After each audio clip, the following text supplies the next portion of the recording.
Hello, Aries. So October is a really crazy month astrologically this year.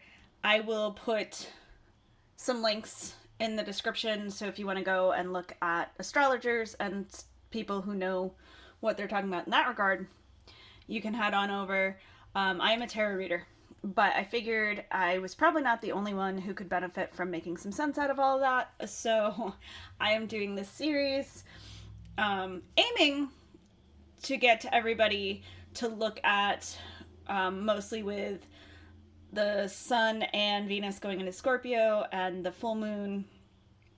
But there's so much going on with retrogrades and planets going direct and moving around and eclipse season that we will probably pick up on the energies of most of what's going on this month with all of those. So this is for Aries, Sun, Moon, Rising, Venus.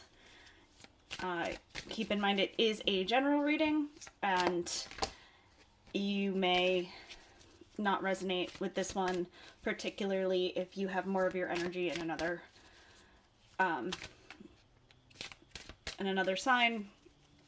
So feel free to take what resonates, take what you need, leave the rest, head over to other signs if they make more sense for you. While I am shuffling, I am going to thank you for liking, sharing, commenting, subscribing, all of that good stuff to help more people see it and hopefully help them a little bit. If you're new to the channel, my name is Sarah Mackenzie. I do tarot readings as Sora, and on this channel, I largely do tarot deck reviews, which are really more walkthroughs and trying to help people find the decks that are right for them. And I do pick-a-pile readings. I am also working on doing a series where we test out different spreads. For this series, I made the spread just based on what challenges were highlighted in looking at the different things going on for this month. If you would like a personal reading, head over to my website or send me an email. I will never contact you first, but if you contact me, I am happy to set something up. So we are going to start with a card that represents you, Aries. We are using the Modern Witch Tarot deck, by the way. All right, so that is the Nine of Swords. That makes perfect sense for all the things going on right now. Between things like midterms and holidays and just all kinds of chaos going on right now, it is very, very understandable that you might be in a place of anxiety. The Nine of Swords is just that. It is a card of anxiety, a card of overthinking, of nightmares. The beautiful thing about this card that I think a lot of people miss is that when it shows up, it's letting you know that these problems are not as big as they feel. When it shows up, it is saying things are actually better than they appear. You're doing better than you realize. And it's kind of encouraging you to face those things head on instead of letting them wear you down. After that, we're going to do just a little general what's going on with the energy this month for you. That's the Ace of Wands.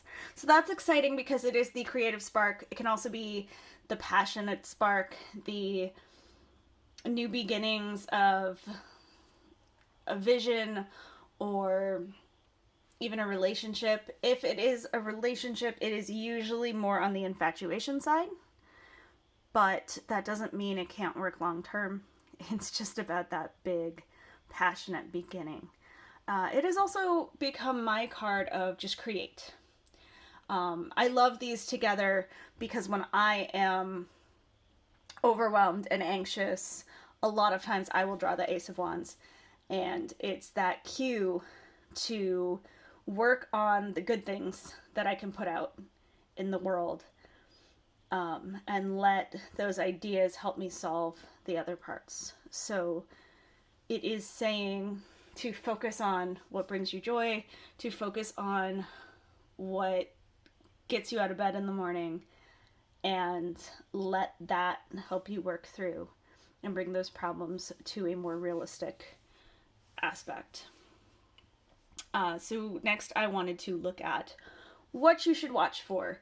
There is a lot of chaos in terms of where all the planets are moving around, and with such we can end up with miscommunications, we can end up with some aggression, just a lot of impulsiveness, a lot of if only we'd taken a moment, or if only we had been ready for this. So there's an idea of being prepared, and we're just going to look at where the best place to do that is.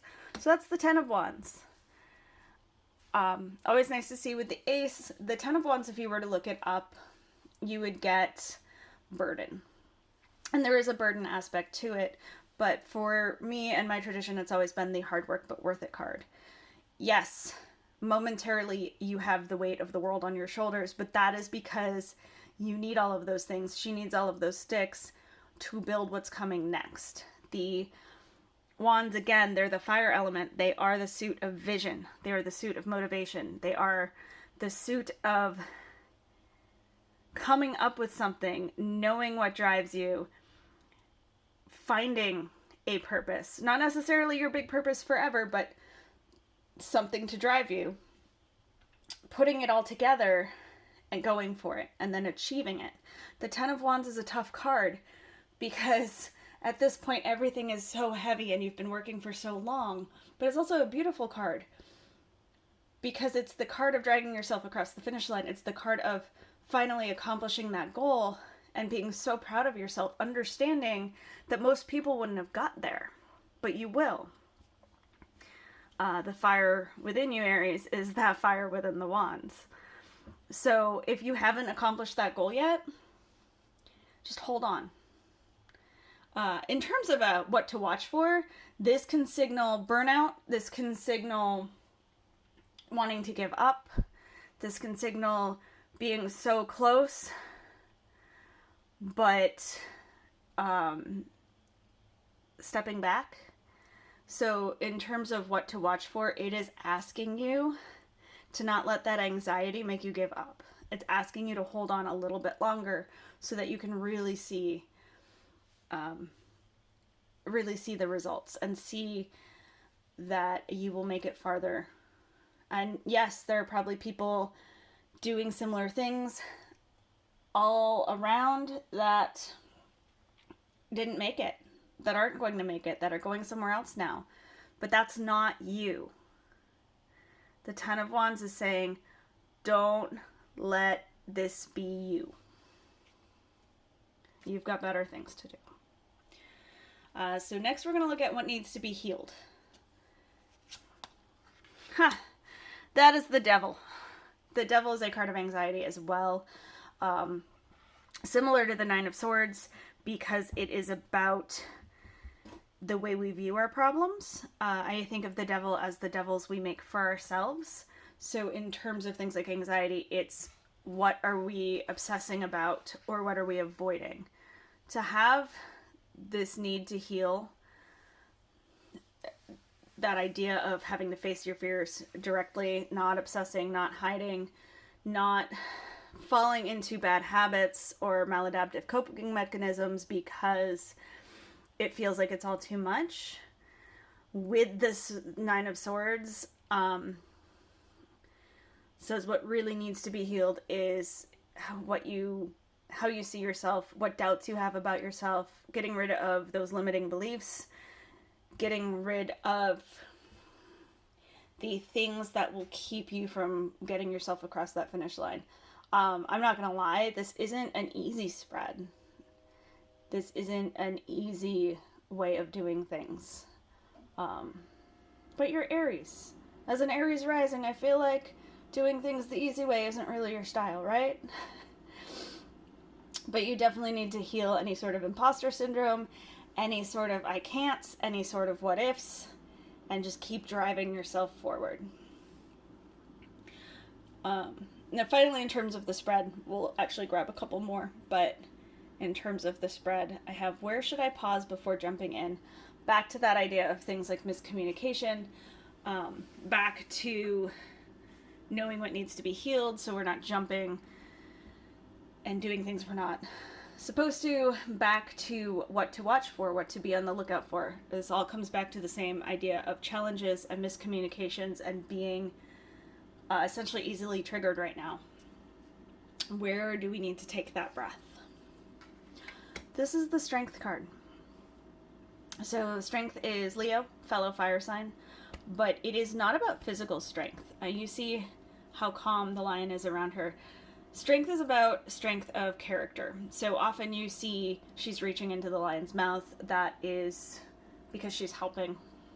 She's doing the right thing even though he could take her out. When we look at strength, it is about sticking with your own values and not falling into the temptation of what is easier. Where can you cut corners? There's a huge reminder that we don't all have the same values. So the people who are asking you not to do things the way you want to, but to do things their way, to do things the easier way, as they'll tell you, that's not necessarily a reflection on their lack of values, but it may be a reflection on their differing values. So what works for them may not work for you. And it may be that it doesn't fit with theirs, but it's what's been working for them. They'll have to deal with that themselves. For you, this is about sticking to your own moral compass, even if it makes the journey a little bit harder. Overall, the big theme is to believe you can do it, is to understand what your vision is and know that you won't settle for anything else. Take care of yourself. Eat when you're supposed to, drink lots of water, get enough sleep. Don't be so blinded by your vision that you wear out your body or let go of your other responsibilities, but understand that if this is important to you, you need to go for it. What is meant for you will not pass you, but it also won't come right to you if you aren't working your way towards it. So it's going to be okay. But the big message here is to believe in yourself, understand that you do things differently than other people, and lean into that energy instead of trying to change because of how you've seen someone else do it. Maybe someone else has different values. Maybe somebody else is fine with settling for something similar. Maybe other people have more goals than vision. With a goal, you can say, I want this amount of money, and it doesn't matter how many jobs or which jobs you do to get it. But a vision has to look the right way. It has to feel the right way. And if you are cutting corners because you're afraid that you won't get there otherwise, then you're going to keep up with the Nine of Swords and Devil kind of thoughts. You want to lean into that Ace. You want to remind yourself why you get out of bed in the morning, and you want to do it in a way that will be so satisfactory to you. Now, I am going to also take the Shadow card. Let's see if we can't get a little bit more guidance here. And that is the Chariot. The Chariot is a card of quick decision making, small decision making. It's a card of understanding that you cannot control everything, but also understanding that the things that you can control are so important, and it's those teeny tiny steering decisions that make the biggest difference.